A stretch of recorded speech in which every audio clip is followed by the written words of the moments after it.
Well, good morning, everyone. We're going to go ahead and begin our presentation. I'd like to welcome all of you to the ISO 9001-2015 Approaching Your Transition with Confidence webinar. My name is Joseph Krolikowski, and I am the QMS Program Manager for Perry Johnson Registrars.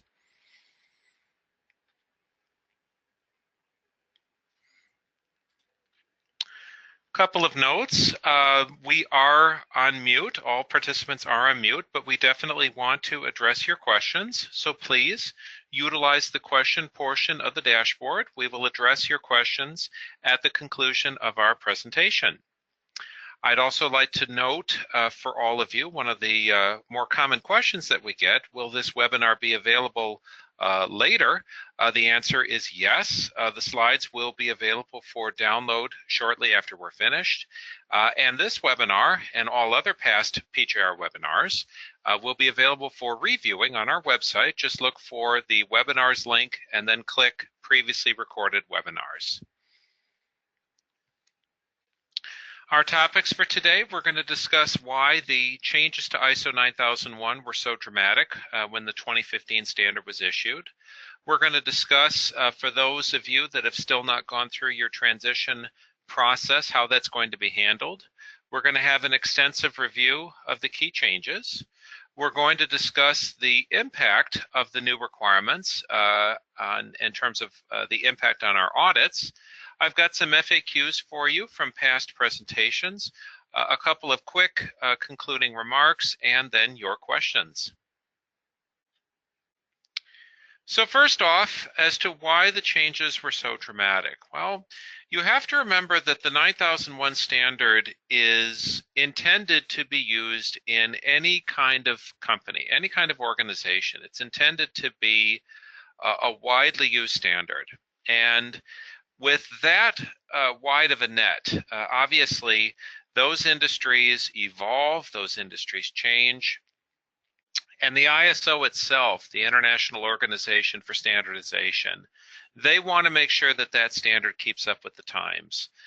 In addition, they have a desire to see ISO 9001 continue to be adopted into service sectors, and into other areas where ISO 9001 has not traditionally been used. There was a targeted effort on this particular revision to simplify some of the language that's been used to try to aid in both understanding and consistency.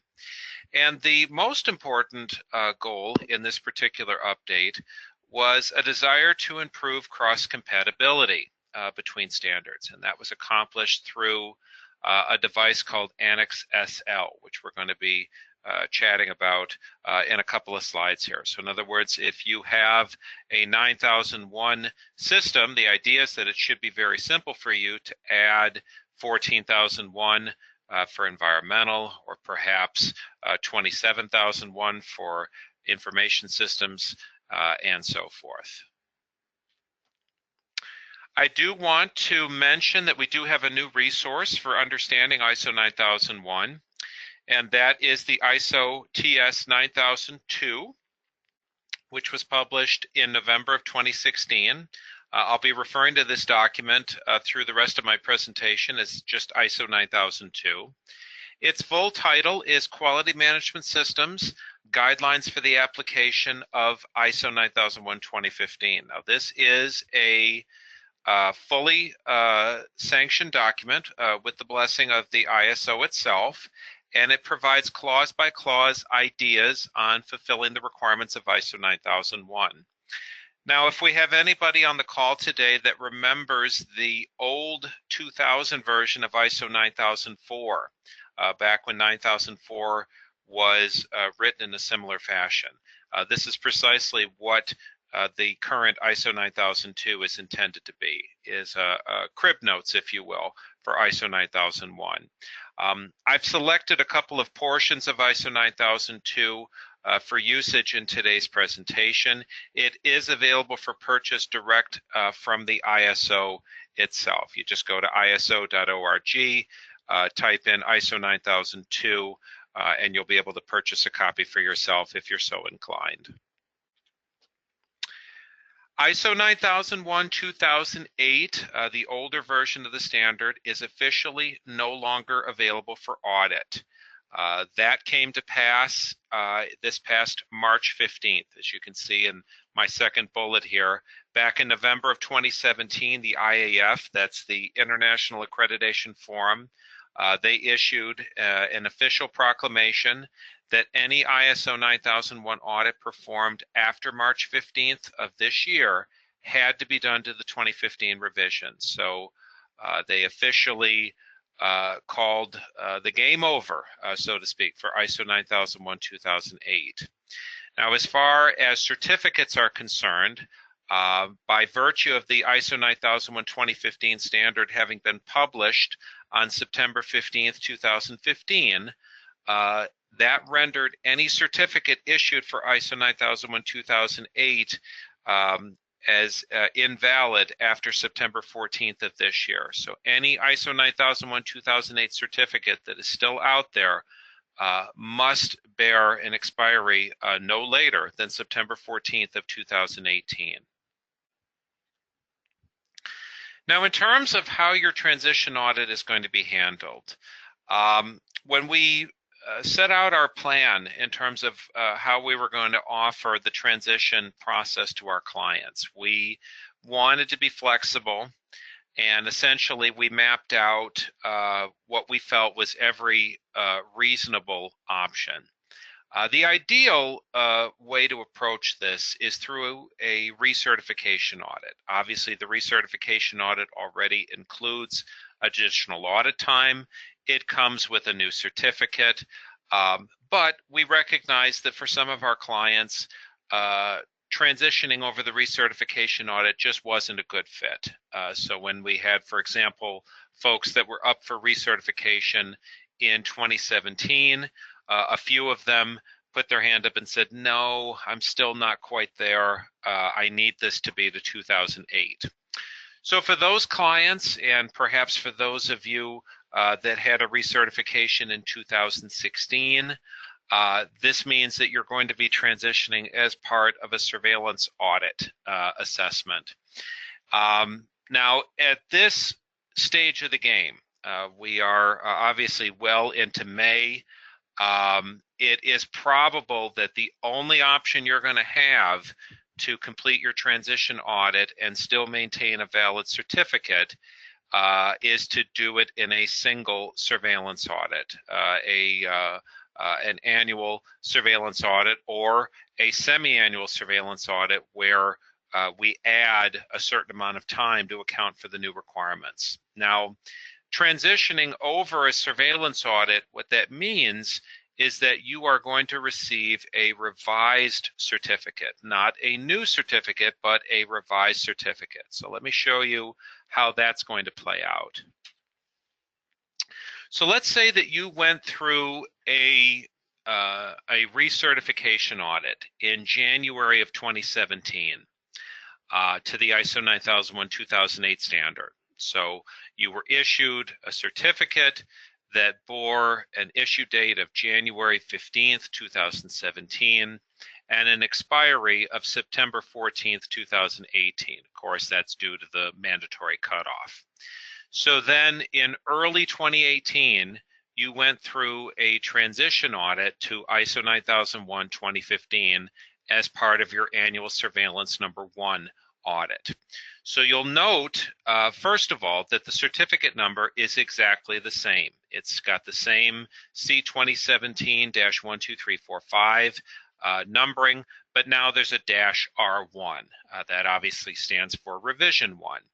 The issue date is the same, January 15th, 2017, but now we have a revision date of February 1, 2018, and also the expiry has been pushed out to January 14th of 2020. This is now a 3-year certificate, and it's now been issued to ISO 9001-2015. So again, this is not a brand new certificate, it is a revision to an existing certificate. The other key thing that I want you to keep in mind as part of this process is in the time that your transition audit is being processed and we're getting ready to issue the new certificate, or rather the revised certificate, your existing certificate for ISO 9001-2008 is still valid. It is still valid until September 14th, 2018. So I know we've had some concerns from our clients. They're asking, I had my transition audit, I don't have my new certificate. Well, again, it's not a new certificate, it's a revision to an existing certificate. And your current certificate revision still shows a September 14th, 2018 expiry. So please bear all of that in mind. Now, as far as the amount of additional audit time that's going to be needed, we've prepared a special grid for calculating additional audit time. The full measure of the detail therein is confidential, but I can confirm a couple of key details. Most of our clients that are going to transition over surveillance are going to be looking at an additional half day of audit time to accommodate the new requirements. Some of our clients will be able to transition with no added audit time at all. If you are curious about your particular circumstance, I would ask that you reach out to either your scheduler or your sales representative. Let's dig into what the key changes are to the ISO 9001 standard. Now, as I mentioned a few slides back, one of the most important things to know about in terms of understanding what changed in ISO 9001 is to learn about the Annex SL document. Annex SL is it's a portion of a larger document called the Directives Part 1. You can think of this as a standard on how to write standards. It is an internally written document from the ISO, and they follow it for all the standards that they write. Annex SL, as the name would imply, is a portion of this larger directive. And what it did was it set out a 10-section blueprint for writing an ISO standard. It basically said if you're going to write an ISO standard, you have to fit it into these 10 sections with these 10 titles and coverage of these areas, and this was mandatory content. So in sections 1 through 3, we have scope of the standards, definitions. Sections 4 through 7, we have a foundation, requirements, things like competency, policy, processes, exemptions, and so forth. Section 8, day-to-day activities, things like sales, design, purchasing, and so forth.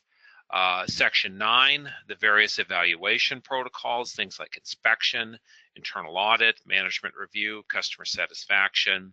And then in Section 10, improvement through activities like corrective action and so forth. Now, if you take these activities together, the auditable portion of the standard follows a plan, do, check, act cycle, which is still one of the more heavily utilized ideas in the development of ISO 9001 and the intent of ISO 9001. That plan, do, check, act cycle looms large, and it has for many years. Obviously, one of the more pressing new requirements that I think got a lot of people nervous and still has a lot of people nervous these days is risk. And I want to talk a little bit about how risk was addressed in the standard and what the intent was. First of all, you may be surprised to learn that the term risk is actually used 16 times in the auditable portion of ISO 9001. And their intent when they wrote the requirement was that you would identify and manage risk throughout your quality management system, and that you would use risk management and risk-based thinking, which is really the term that they use, in much the same way as continual improvement when that idea was introduced back in the 2000 version of the standard. And they go to some lengths to emphasize that you don't have to have a formal documented risk management process. So again, this is something that impacts all of the various areas of your quality management system. And in 9002, the ISO 9002 guidance standard, they've even discussed what they mean by key risks. And they talk about a failure of processes, products, or services to meet their requirements, or the organization not achieving customer satisfaction. Again, that larger brushstroke idea that we need to take care of the customer. We need to take care of the interested parties. Now, as far as the auditable portion and where risk is primarily called out, for that we look to section 6.1. 6.1 is broken up into two subclauses. In 6.1.1, the standard states that when you plan for your quality management system, you need to consider the issues that are referred to in 4.1, that's both internal and external issues, and the requirements referred to in 4.2. Now, that's a reference to both internal and external interested parties, and determine the risks and opportunities that need to be addressed. Now, I've emphasized the and opportunities portion here because they want you to think of this as being both positive and negative focus. In other words, if there's a risk, we want to, as they say in subclause C, present or reduce undesired effects. However, if there's also an opportunity, or instead an opportunity, we want to, as they say in subclause B, enhance the desirable effects. So this is both taking advantage of good things and preventing bad things. And so what's the overall idea here? Well, we want to make sure that the quality system will achieve its intended results, and we want to achieve improvement overall. Then in section 6.1.2, they discuss that, okay, once you've identified these risks and identified these opportunities, you need to take action on those items. And you need to figure out how you're going to integrate and implement the actions into your processes. Now, again, you'll note the wording here. There's not saying have a separate risk management process. They're saying, no, figure out how you're going to incorporate your risk or opportunity actions into the processes that you already have. That's the larger idea here. And then evaluate the effectiveness of those actions. Now, one of the questions that I get from time to time is, well, do I have to keep records of my risk actions? And the short version of the answer is sort of, yes. There is a requirement, and I'll point it out when we get to it, that you have to discuss risk actions within the context of your management review meeting. That is the sum total of the firm requirements for risk actions being on the record. Now, it's obviously in your best interest to have a defined process for how you're going to manage risk actions.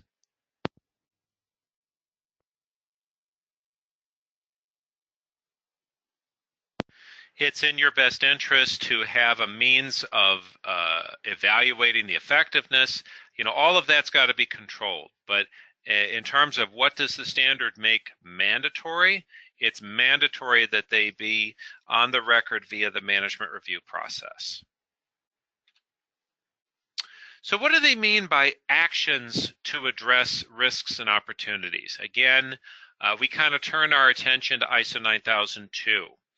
And ISO 9002 breaks down the actions into three subcategories. They say, okay, if you're talking about risks, you could avoid the risk. Just stop doing whatever the process is that's in question. And I suppose in some cases that's an option. Limit the risk. You could do this by introducing or revising procedures or work instructions. And therefore that would reduce the risk. Therefore you try to limit the chance of that risk happening. And then they also talk about risk sharing. You know, this could be, for example, working with your customers on bulk buys of raw materials, working with your suppliers on some kind of shared arrangement as far as delivery and so forth. So Things to bear in mind: avoidance, limitation, sharing. So if you have an ISO 9001-2008 quality system, my contention is you are already engaging in risk-based thinking and risk management by virtue of your compliance to the old version of the standard. And I want to point out a couple of key areas where that is the case. Let's start with management review. You're already assessing your overall quality system and looking for targeted improvement efforts. That's risk-based thinking.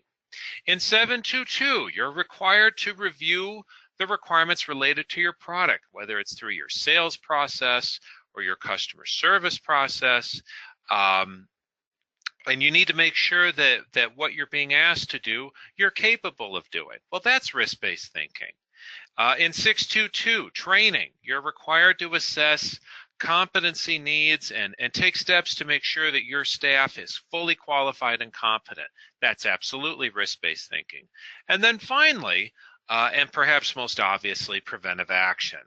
Now, officially, preventive action is not required by the 9001-2015 standard, but I'm a proponent of keeping it as part of your ISO 9001-2015 quality management system because it is such a good fit for the risk-based thinking requirement therein. So how is risk going to be audited? How has PJR approached this? Well, what we've done is we've told our auditors to come into this portion of the audit with a very open mind.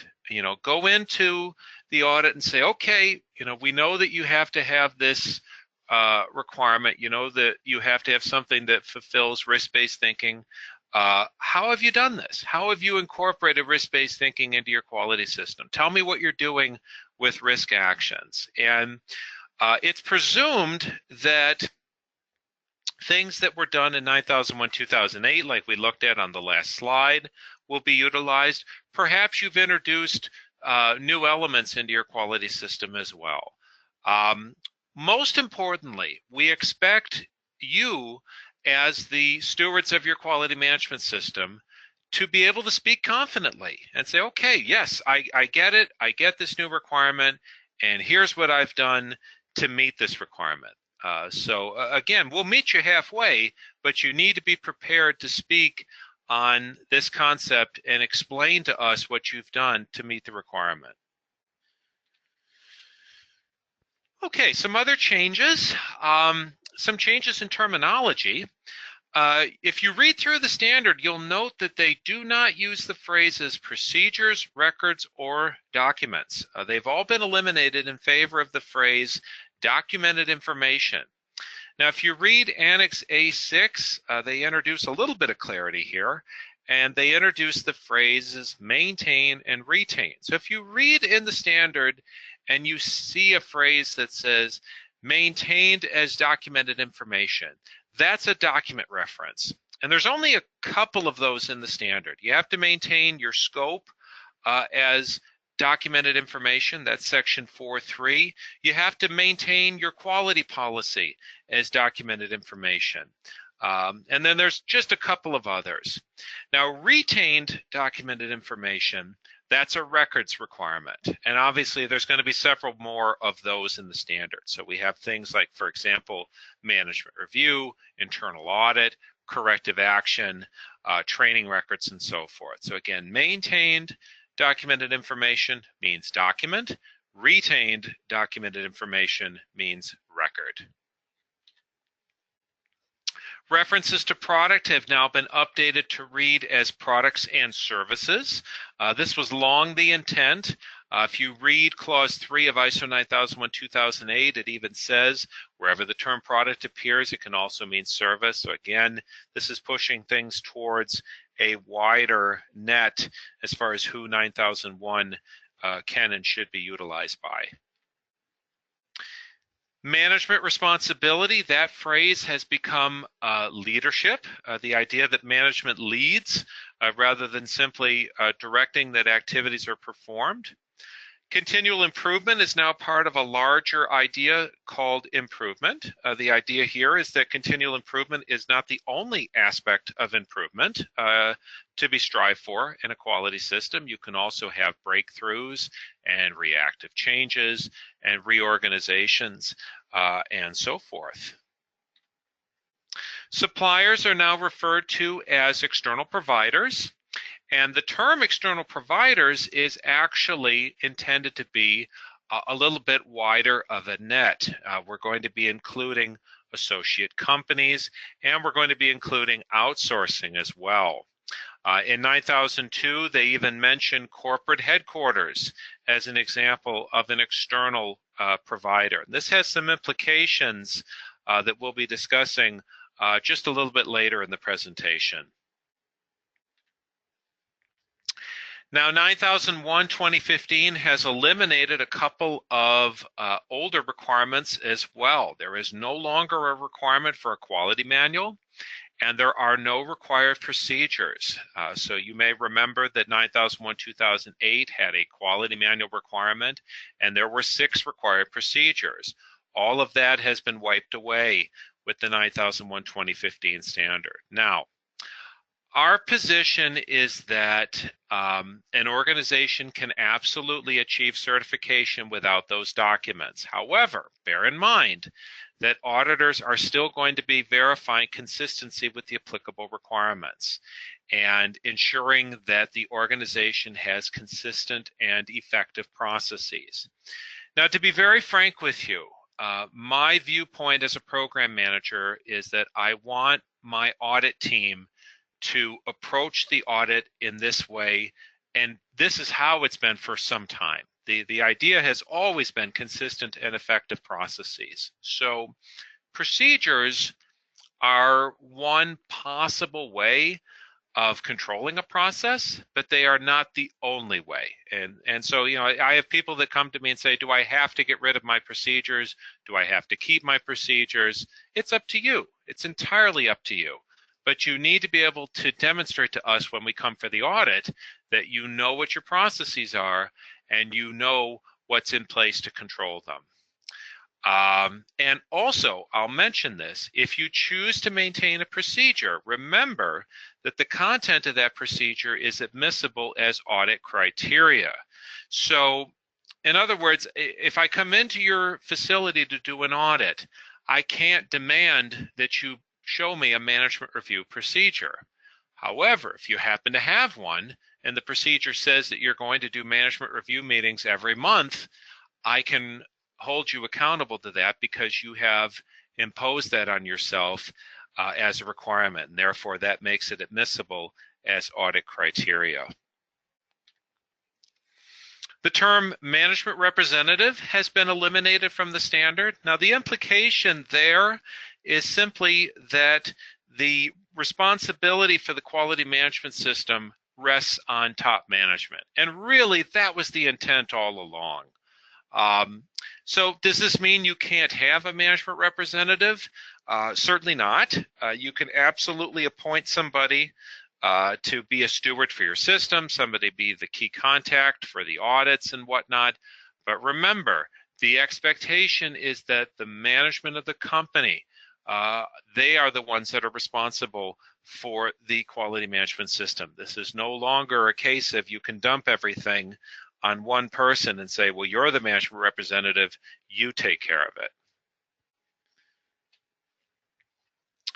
ISO 9001-2015 has eliminated all verbiage pertaining to permissible exclusions. You can claim any item from ISO 9001 under the new non-applicable designation.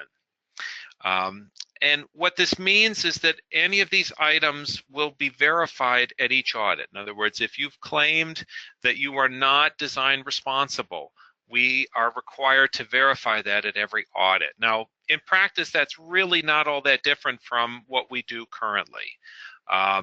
The only key difference is that, in theory, the whole standard is now technically possible as a claimed exemption. Now, we've done our analysis, and really the only clauses that could legitimately be claimed for exemption are going to be found in sections 7 and 8. 9001-2015 includes a new term that is going to appear in any Annex SL-based standard, and that term is interested parties. Let's take a look at the official definition for interested party. A person or organization that can be affected by, or perceive themselves to be affected by a decision or activity. Now they give some examples, things like customers, owners, people within the organization, suppliers. Those are pretty obvious. Then they kind of expanded a bit. They talk about bankers, unions, partners, and competitors. Now in clause 4.2, they add the following disclaimer, that the organization has to determine who their interested parties are, but those interested parties have to be relevant to the quality management system. Now the intent here is that as an organization, you will ensure that your quality management system considers all relevant input requirements. The term itself, interested party, is intended to broaden the scope of who such requirements might be coming from. Now I wanted to share with you some training that we provided to our auditors in December of 2016, when we had ended our first full year of auditing to the new standard. This was one of the areas, this whole idea of interested parties, that we felt still was not fully understood, and we wanted to provide some clarity. So these next couple of slides here are exactly what we shared with our auditors at the time. So we told our auditors, when you're asking about interested parties, you need to ask some leading questions. Who are the interested parties? Which ones are relevant to your system, and which part of the system are they relevant to? So in other words, the kind of the big idea here is not every interested party is going to have mutual levels of impact, and they're going to affect different areas of the system. And we emphasize to our auditors that it is most likely inappropriate for an organization to conclude that their only interested party group is their customer base. And again, we emphasized the definition for interested party to our auditors. Then we also put this up from the ISO 9002 guidance standard. We said here is a list of potential interested parties. And again, this is a much expanded list. As you can see, there's lots of folks on here that are not customers, but depending on the nature of your business, they could have a certain degree of impact on what you do and the decisions that are made. And in terms of determining who the interested parties are and determining what they want, 9002 talks about how organizations interface with interested parties and determine their requirements. So some of these are obvious, some of these perhaps not so obvious.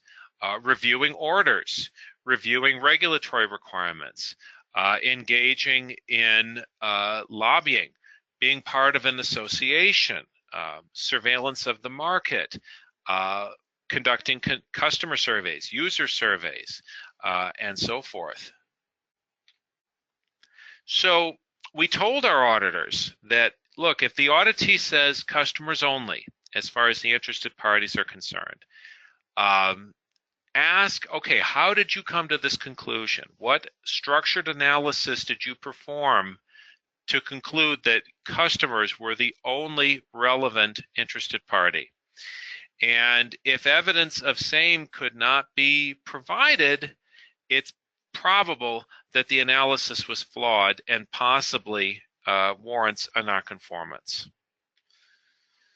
So when would this be a nonconformance? Well, first, if you have no evidence or limited evidence of an implemented process for monitoring and reviewing information, that would fall under clause 4.2. And if you had no evidence that interested party feedback was being discussed within management review, that would fall under 932C1. So in terms of what impact the new requirements are going to have on the audit process, what I want to do now is take you through kind of clause by clause and give you a sense of how this is going to impact the actual audit itself.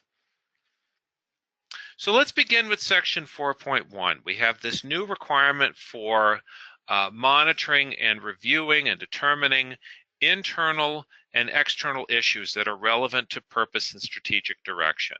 This is obviously a high-level quality system establishment activity, and there's going to be a lot of methods that could potentially be brought to bear. I'm going to share with you in just a few slides here what PJR's approach is. In the 9002 standard, they provide some guidance on this whole idea of what do we mean by internal and external issues. They even talk about, here's some lists of what that could potentially mean. Internal issues could be things like, what are our resource needs? What are our competency needs? Do we need new equipment? What's our overall performance? External issues could include a variety of things like foreign trade, exchange rates, local unemployment concerns, safety requirements, new competition, and so forth. Then in 4.2, we introduce the idea of interested parties. Do we know who the interested parties are? Do we have a process for monitoring and reviewing their information? We have essentially incorporated our existing methods in assessing this area, interviewing parties in this area, and I'll point out in just a few slides here how that's been approached. Is the scope statement appropriate? And does it take into account the internal, external issues and interested party requirements? Our approach on this was very simple. We put a targeted question for adequacy of the scope statement right into the audit report. So we've triggered our auditors, look at this issue, make sure that it's been addressed. We already talked a little bit earlier about exemptions and how these can be sought for any part of the standard, not just from product realization. Our method for auditing this, as far as recording it, is unchanged. We still expect our auditors to look at this on every audit and provide justification that the exemptions are valid. In section 511, we have some very important requirements that pertain to management. How has management demonstrated that it is accountable for the effectiveness of the quality management system? That's under 511A. As I mentioned earlier, the big picture idea here is that it's no longer acceptable to say, well, all of this is on the management representative. We're now going to say, okay, this falls on the squarely on management. Management has to make itself accountable for what's going on in the quality management system. And this requirement, along with internal, external issues and interested parties, this is where it all kind of comes together with the big change in PJR's workbook. So I'd like to share that with you now. So we had to really be careful with how we approached this big picture idea of leadership. And we wanted to make sure that we went at this properly and that we were accounting for all of these new ideas. So we modified our audit report to include a special section called the leadership interview. And the leadership interview includes 4 targeted questions. And what are the topics? Okay, how do you make yourself accountable? What are some of the current internal and external issues? What are the relevant interested parties? We ask you about these concepts, and as a leadership team, you should be able to speak confidently on these topics. That's the expectation. And we've also modified the report to direct our auditors to ensure that leadership is directly involved in the management of the system. So we've really tried to step up our game in terms of making sure that we're assuring that management is doing what it is expected to do as it pertains to participation in the system. And we even provided some guidance on this to our auditors at that year one in review presentation. So again, I'll show you some selected pieces of that training. When we received completed audit reports in the early going, one of the things we were noting in a few cases was that a single individual was included in the leadership interview, just one person. And we felt that that's possible in a small company, but in a larger company, it becomes less plausible. In other words, if you are a company of any particular size, it is very likely that the quality management system is managed by a team, not just one person, but again, a leadership team. And so we want to know who is on that team, and we want those to be the parties that are going through the leadership interview. 9002 provides some guidance on this even. They say certain authorities and responsibilities can be delegated. The accountability remains with top management. So yes, you can have a management representative, but you can no longer expect to have limited to no involvement in the quality management system. That's kind of the big takeaway from this.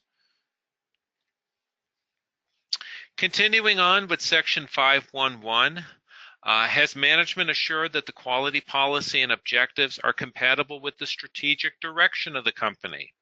You may have noticed that the phrase strategic direction was used in section 4.1 and 4.2. It's actually a term that has not been officially defined, I find that interesting given that the concept is considered to be so important. So at the time the standard was published, what I did was I reached out to some of my industry colleagues and tried to get a consensus on what was meant by strategic direction. And the general consensus was that strategic direction referred to the organization's vision, referred to where do we project we're going to be in a year, in 5 years, in 10 years? What are we targeting? And the idea was that your quality system, and in particular the goals that you've associated with your quality system, should be contributing in a positive fashion to the achievement of your strategic direction. They should be pushing you towards that larger ideal. So we've instructed our auditors to ask about this concept in the context of the leadership interview. Has management assured that quality management system requirements are integrated into business processes? Now, I don't want anyone on the call to be alarmed that we're suddenly going to be looking at accounting and things like this. We're not. The implication here is that some of the large picture requirements like document control, training records, and so forth, these should be applied throughout the organization, including to business processes. 9002 even provides a critical point in conjunction with this. It says, the quality management system processes should be integrated and managed within the business processes and not treated as add-on or conflicting in activities. In other words, you don't have 2 days a month where, okay, we're going to work on ISO today. ISO should be part of your day-to-day operations. It should be ingrained and not something that is add-on. Has the organization ensured that the quality policy is available to all relevant interested parties? This was the intent all along by the old version of this requirement in 9001-2008. We're going to be looking for, okay, are you making it available? This could be as simple as posting it in the front entryway, putting it on your website.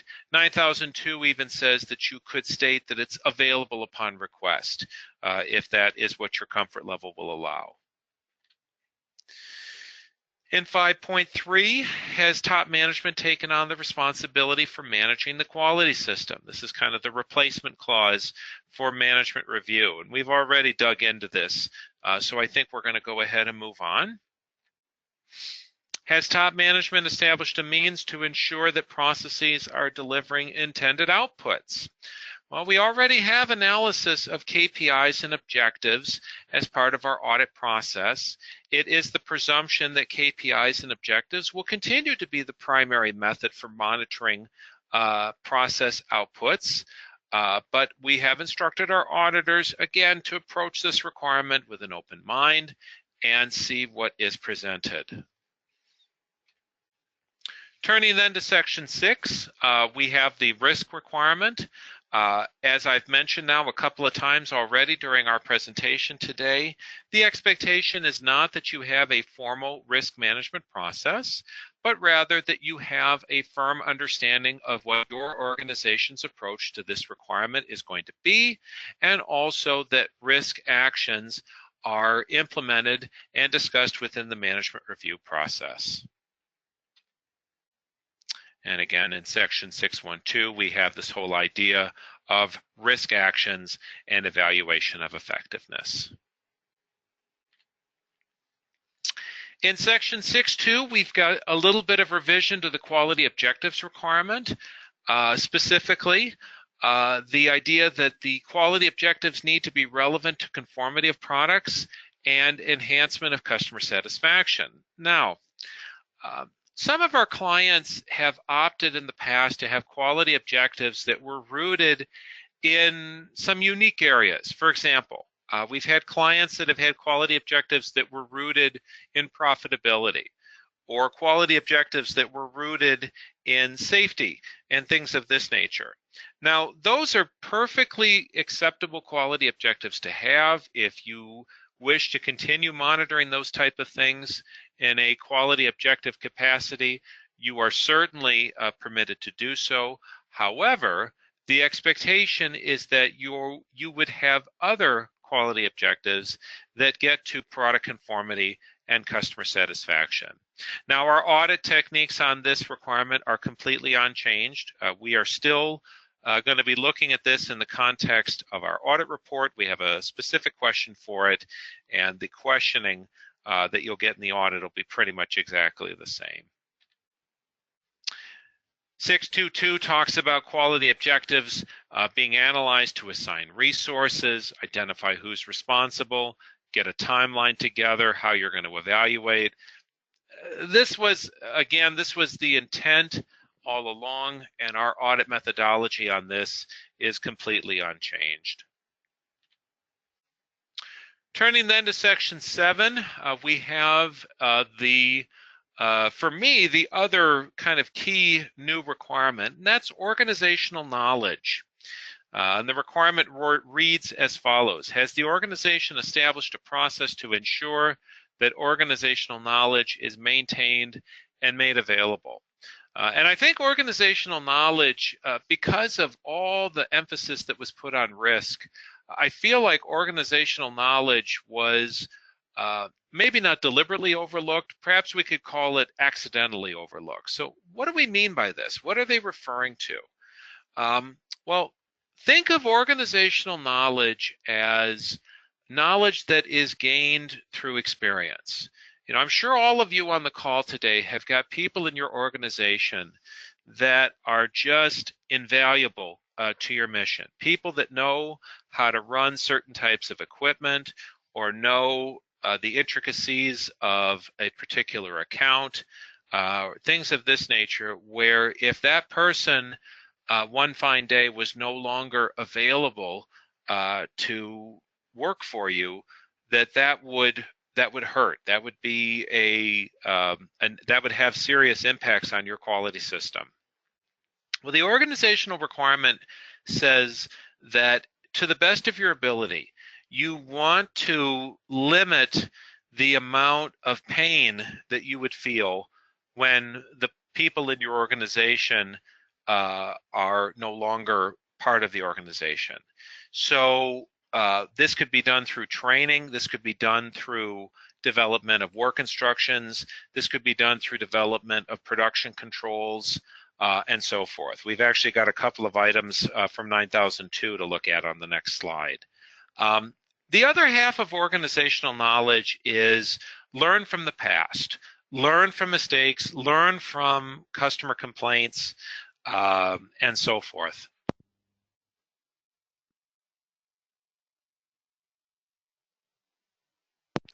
Learn to respond to those items and grow from them.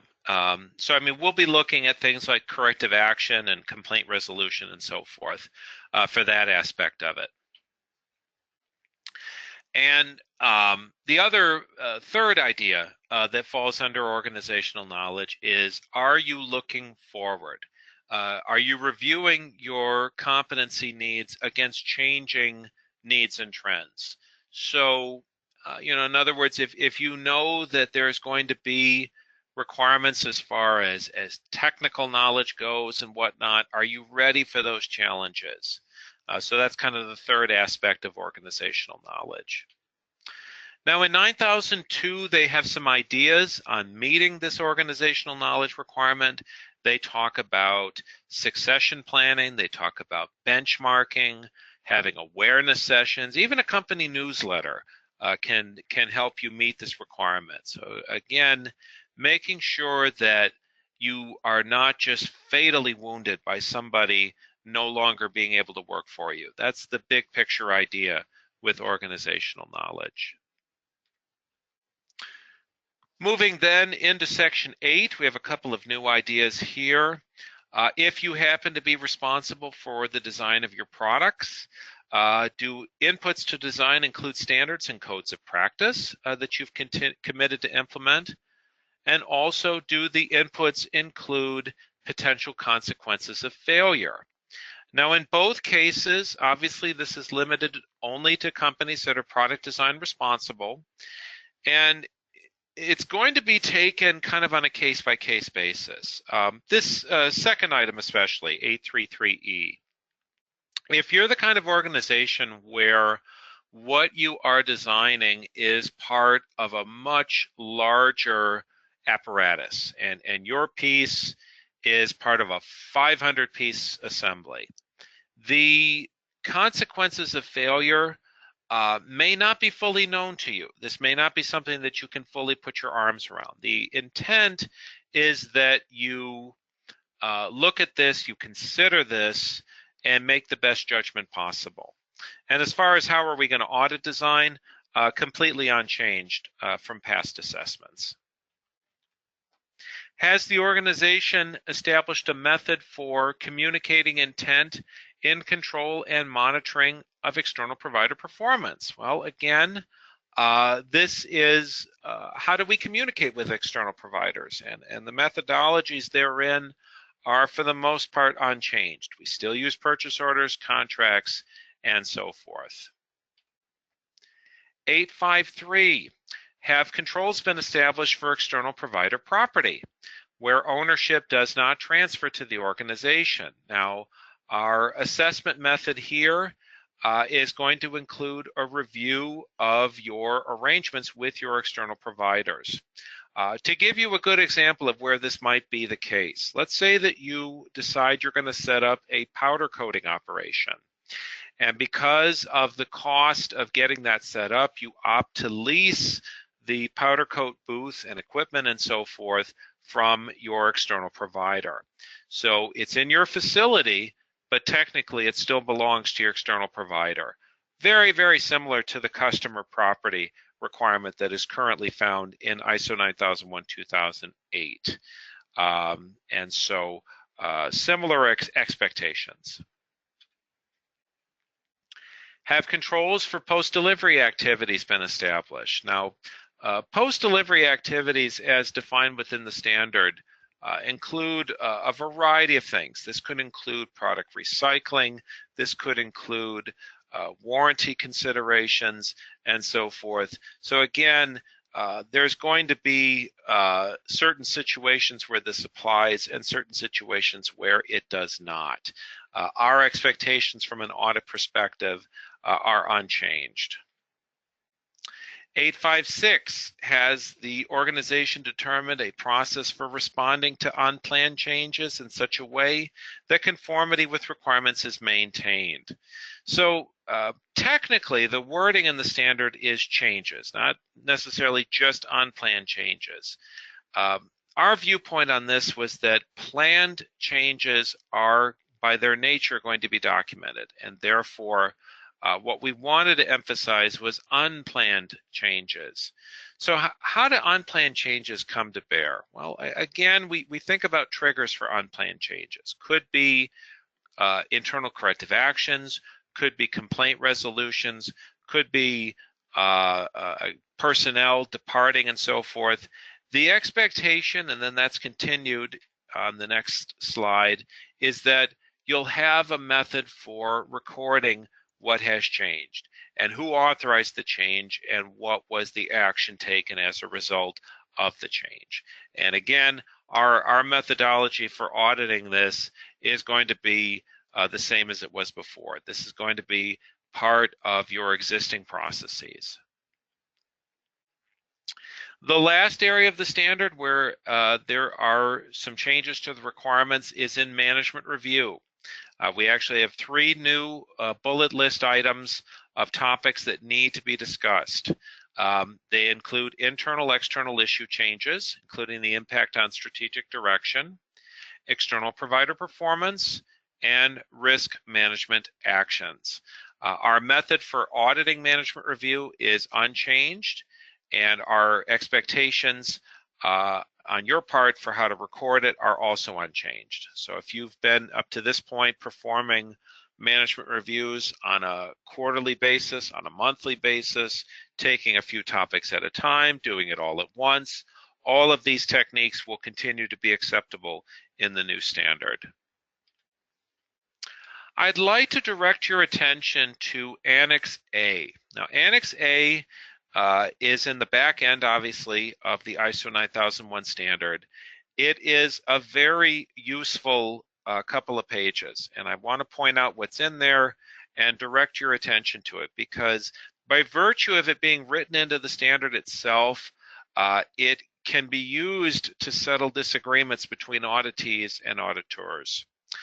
A1, Annex A1, establishes that you do not have to align your documentation to match ISO 9001:2015. So for example, if you choose to have a document control procedure, the procedure doesn't have to be numbered procedure 715 to align with the standard. That's not the expectation whatsoever.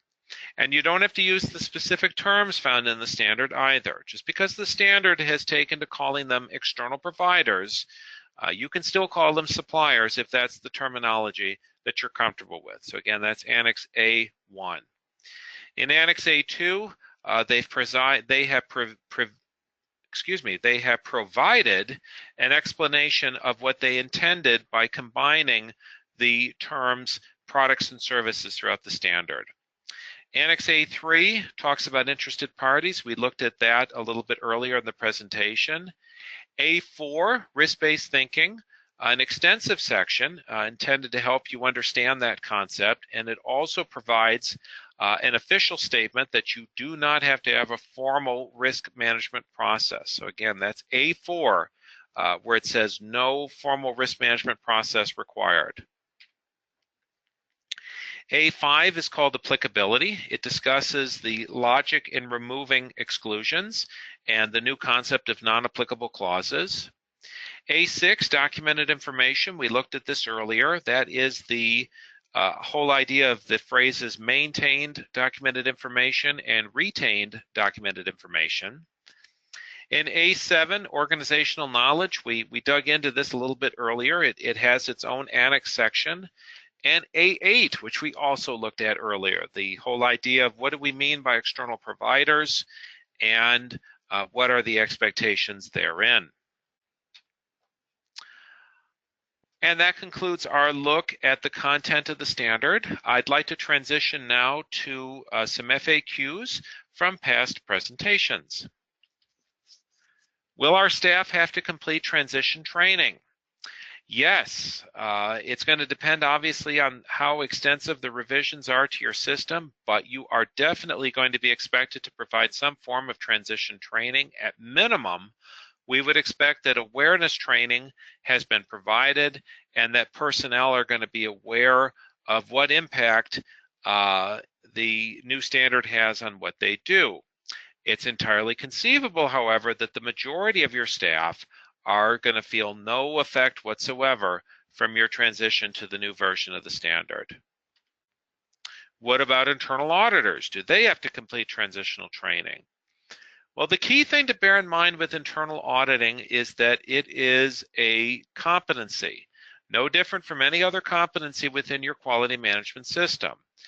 Therefore, it is up to you, the organization, to determine what is going to be needed to make sure that your internal auditors are competent. You have to decide on your own how extensive the transition training needs to be. If you have a seasoned team of auditors, it is entirely conceivable that those auditors could do a period of self-study and successfully transition to auditing the new standard. As has always been the case, we're going to judge the competency of your auditors by the overall effectiveness of the internal audit process. What order of steps should we follow in our transition? Well, for this, I like to point out the IAF Informative Document 9, which requires, suggests rather a 7-step process. Number 1, buy the standard. Purchase ISO 9001:2015 and go through it as a management team to identify any gaps that need to be addressed. Write out a plan of implementation and assign responsibilities. Update your documents to reflect any new or revised processes. Provide your necessary awareness and transition training. Conduct a full system internal audit followed by a management review. Implement corrective action for any internal audit findings, and coordinate with PJR for your transition arrangements. This is an exciting time for quality system certification. We feel that ISO 9001:2015 is a beneficial update to a standard that has a long track record of contribution to the world. We are confident that for the vast majority of our clients, this transition will proceed with minimal difference from past assessments, and that the new standard brings a host of benefits. We are ready to ensure that your organization experiences a smooth transition to 9001:2015. I'd like to invite you to visit our website at www.pjr.com. There's a wealth of resources available there on ISO 9001. We have a side-by-side comparison between the 2008 and 2015 standards. We also have an FAQ report highlighting key questions and answers. Also, if you'd like to be kept informed of the latest news automatically, you can visit our website at pjr.com. If you go to the bottom of the page and enter your email address in the provided space, if you click subscribe, you'll be automatically opted in for news updates, news of new webinars, and other points of information. I do thank you for your time. I'll remind you that copies of today's presentation will be available for download shortly after we're finished, and that this webinar will be available for reviewing on our website under the previously recorded webinars link. I'm going to go ahead and open the question portion of the dashboard and see if we have any questions today. We have a question: as an auditor, should we check the competency of internal auditors of the client? The expectation is that you would review the effectiveness of the internal audit process itself first, and secondly, ensure that whatever internal requirements have been set by the organization are met as far as auditor competency. And that question was from Brundaman Patra. Any other questions today?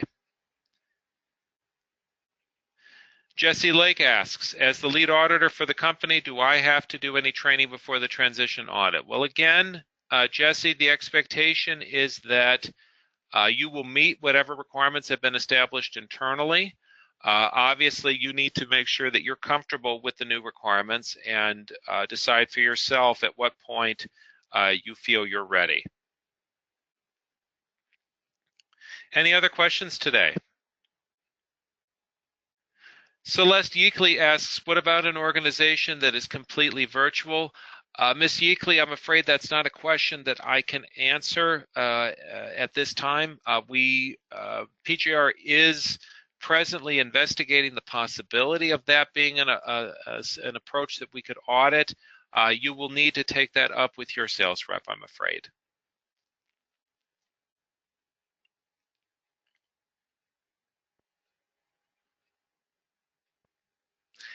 Are there any further questions?